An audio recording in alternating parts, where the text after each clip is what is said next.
Bienvenue sur Bilan Info Plus, votre chaîne d'analyse et de décryptage de l'actualité africaine.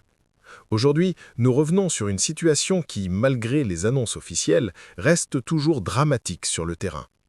Malgré la signature récente d'un accord de paix à Washington entre les présidents congolais et rwandais, la réalité sur le terrain, dans l'est de la République démocratique du Congo, reste tragiquement inchangée.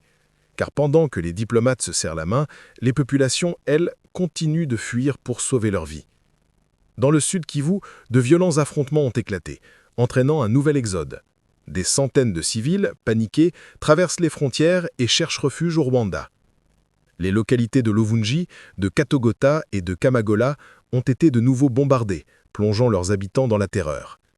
Pris entre les tirs croisés des groupes armés, M23, Wazalendo et bien d'autres, les habitants s'enfuient vers Uvira ou Sanje sans même savoir d'où proviennent les explosions.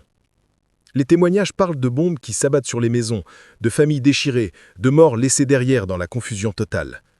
L'accord signé à Washington apporte une lueur d'espoir, mais un espoir fragile, teinté de scepticisme. Les Congolais ont trop souvent vu des accords sans lendemain, des promesses non tenues et des cycles de violence qui reprennent encore et encore. À Béni, des milliers de déplacés espèrent malgré tout que cette fois, la paix sera réelle, que cette fois les 30 années de souffrance, d'insécurité et de familles séparées toucheront enfin à leur fin. Dans les abris de fortune à Bukavu, les rêves sont simples. Retrouver une vie normale, cultiver la terre, envoyer les enfants à l'école et vivre sans craindre que le prochain bombardement efface tout.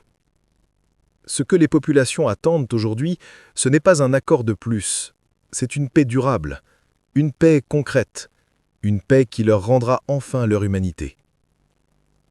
Merci d'avoir suivi cette analyse sur Bilan Info Plus. Si vous souhaitez comprendre les véritables enjeux qui secouent notre continent, abonnez-vous, activez la cloche et partagez cette vidéo pour soutenir notre travail. À très bientôt pour un nouvel décryptage.